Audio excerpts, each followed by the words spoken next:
मां मातंगी के उपासक और आध्यात्मिक गुरु डॉक्टर प्रेमा साई जी महाराज ने एनबी न्यूज के ब्यूरो प्रमुख अखिलेश तिवारी के साथ खास बातचीत की है।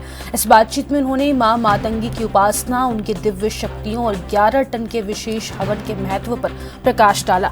डॉक्टर प्रेमा साई ने बताया कि 11 टन हवन का आयोजन एक विशेष अनुष्ठान का हिस्सा था, जिसमें हजारों भक्तों ने हिस्सा लिया।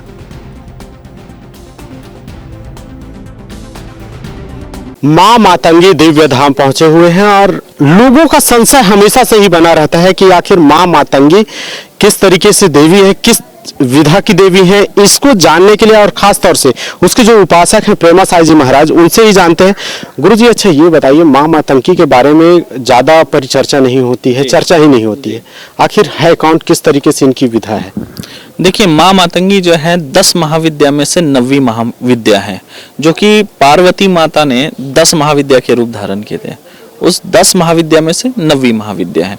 और मां मातंगी जो है कला, विद्या, संगीत सबकी देवी है। मतलब इस कलयुग में अगर इंसान को सभी तरह के अगर सुख चाहिए तो वो माँ प्रदान करती है। जैसे हमें अगर धन चाहिए तो हम लक्ष्मी जी को पूजते हैं, मोक्ष चाहिए तो हम शिव जी को पूजते हैं, भूत प्रेत बाधा से अगर हमें डर लगता है, मुक्ति चाहिए तो हम जो है हनुमान जी को पूजते हैं।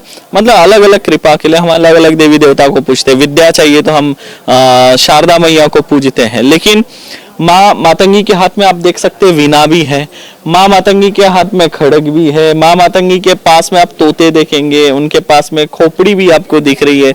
मतलब माँ मातंगी जो है समस्त प्रकार के सुख सुविधा, भौतिक जीवन में, सांसारिक जीवन में जो भी इंसान को आवश्यकता होती है, सब सुख संसाधन प्रदान करने वाली देवी है। और जो माँ मातंगी को पूजता है उसका पूरे विश्व में नाम होता है। और मां मातंगी जो है हमारे देश के जो प्रधानमंत्री जी हैं श्री नरेंद्र मोदी जी, उनकी कुल देवी भी है। आपको ऐसा आर्टिकल भी आपको गूगल पे देखने मिलेगा। गुजरात में मोडेश्वरी मातंगी माता है, जहां पर अक्सर जो है मोदी जी जाते हैं दर्शन करने। तो ये जो है मोदी जी की कुल देवी है, ऐसा आर्टिकल आप पढ़ भी सकते हैं, उसमें है। और यहाँ पर जो है मां मातंगी स्थापित हुए जो है 2 साल होने आ रहा है।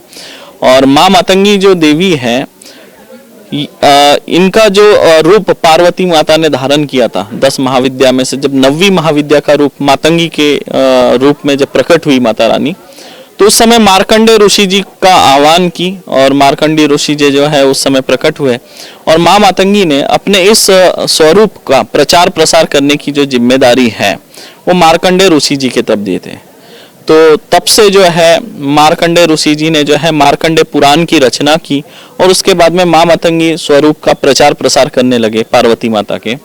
और वो प्रचार जो है मार्कंडेय ऋषि जी के बाद एकदम रुका हुआ था, थम सा गया था। आज से 5 साल पहले जब मैं मां मातंगी की पूजा पाठ करता था, इनका प्रचार प्रसार करता था, तो लोग बोलते थे कौन है मां मातंगी, हमने नहीं सुना नाम, हमने नहीं देखा। लेकिन आज मां मातंगी जो है अगर आप गूगल में सर्च करेंगे तो कई आर्टिकल मिलेंगे, कई वीडियो मिलेंगे।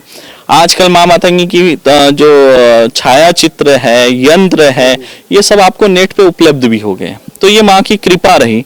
मतलब मैं अपने आप को सौभाग्यशाली इसलिए मानता हूँ और मुझे ऐसा लगता है कि मेरा जन्म जो है मां मातंगी के प्रचार प्रसार के लिए ही हुआ। और गर्व भी इसलिए महसूस होता है कि मार्कंडेय ऋषि जी के बाद ये प्रचार की जो जिम्मेदारी मेरे कंधे पे आई, इसके लिए मैं अपने आप को भाग्यशाली समझता हूँ। अच्छा गुरुजी, आज 11,000 किलो मिर्ची का हवन होने जा रहा है, सुख शांति समृद्धि के लिए किस तरीके से कामना की जाएगी? देखिए, आज के युग में जो है मनुष्य शत्रुओं से बहुत ज्यादा पीड़ित है। कहीं ना कहीं जो है द्वेष भाव में ही क्राइम होता है। कोई किसी के साथ मारपीट कर रहा है, कोई किसी को अशब्दों का प्रयोग कर रहा है, तो कोई किसी का अकाल मृत्यु हो जा रही है, मतलब मर्डर हो जा रहे हैं। ये सब जो है शत्रुवाद है, कोई जमीन विवाद है, कोई जलन के मारे हैं।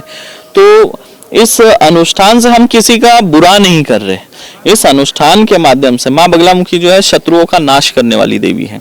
जो भी साधक गण यहाँ पे आके आहुति डालेंगे तो उनके जो शत्रु है वो शरणागत आ जाएंगे स्वयं से, और शत्रुता का जो भाव है वो छोड़ देंगे। मतलब जो व्यक्ति आहुति डालेगा उसके इर्द गिर्द जितने शत्रु होंगे, जलने वाले जितने लोग होंगे, वो अपने आप जो है शरणागत आएंगे, शत्रुता का भाव छोड़ देंगे।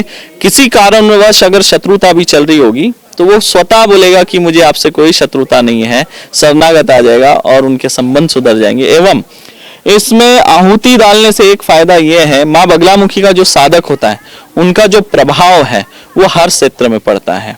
माँ बगलामुखी के साधक का प्रभाव और तेज ऐसा होता है कि जब उनके मुख से निकली वाली वाणी जो है उसको इतने आसानी से कोई काट नहीं पाता, एक आकर्षण की तरह, एक सम्मोहित की तरह हो जाता है पूरा। अच्छा, राजनीतिक दल वाले काफी आतुर रहते हैं इसमें, कई राजनीतिक दल साधने का भी प्रयास करते हैं और हवन भी कराते हैं। किस तरीके से मान्यता रहती है राजनीतिक दल वाले लोगों? देखिए, मैं आपको बताना चाहूंगा, माँ बगलामुखी की अगर सबसे ज्यादा अगर कोई पूजा पाठ अनुष्ठान करते हैं राजनेता, पुलिस अधिकारी, व्यापारी, या ये भी बोल सकेंगे जो क्रिमिनल लोग होंगे वो भी करेंगे। इससे क्या है, विवादों से मुक्ति मिलती। कोर्ट कचहरी जितने भी विवाद है, आपसी विवाद है, पारिवारिक विवाद है, पति पत्नी के विवाद है, परिजनों में विवाद है, शत्रुओं में विवाद है, सब समाप्त होता है, आकर्षण बढ़ता है। तो राजनेता तो अक्सर ये यज्ञ करते थे कि इसमें पत्रकार भी शामिल है, आप भी पत्रकार है, आप भी इसमें शामिल है। क्यों? क्योंकि आपके कार्यों को चुनौती देने वाले कई लोग होंगे, है ना, तो आपके भी शत्रु बढ़ते हैं। क्योंकि जब आप अन्याय के खिलाफ खड़े होते हैं तो सीधी सी बात है कि आपके शत्रु बनेंगे। तो इसी तरह राजनेताओं के भी शत्रु भरपूर होते हैं, पुलिस अधिकारियों के भी होते हैं, व्यापारी लोगों के भी शत्रु अनेक होते हैं। तो यही वर्ग जो है सबसे ज्यादा अनुष्ठान करता है। जैसे अभी आपने कहा चुनाव है, तो मैं तो यही कहूंगा चुनाव है और इतना बड़ा विशाल यज्ञ अगर हो रहा है तो उन्होंने जरूर आके आहुति डालनी चाहिए। क्योंकि बड़े बड़े ऐसे नेता लोग हैं जो करोड़ों रुपए देते हैं इस यज्ञ अनुष्ठान करने के लिए। इलेक्शन से पहले लोग 1-2 करोड़ रुपए खर्च करके अनुष्ठान करते हैं। यहाँ तो निःशुल्क में इतना विशाल यज्ञ हो रहा है जो आज तक इस सृष्टि पे नहीं हुआ, वो हो रहा है। तो इसका लाभ लेना चाहिए और माँ की अगर कृपा बरस जाए तो हारने वाला भी जीत जाता है और माँ अगर रुष्ट हो जाए तो जीतने वाला भी हार जाता है।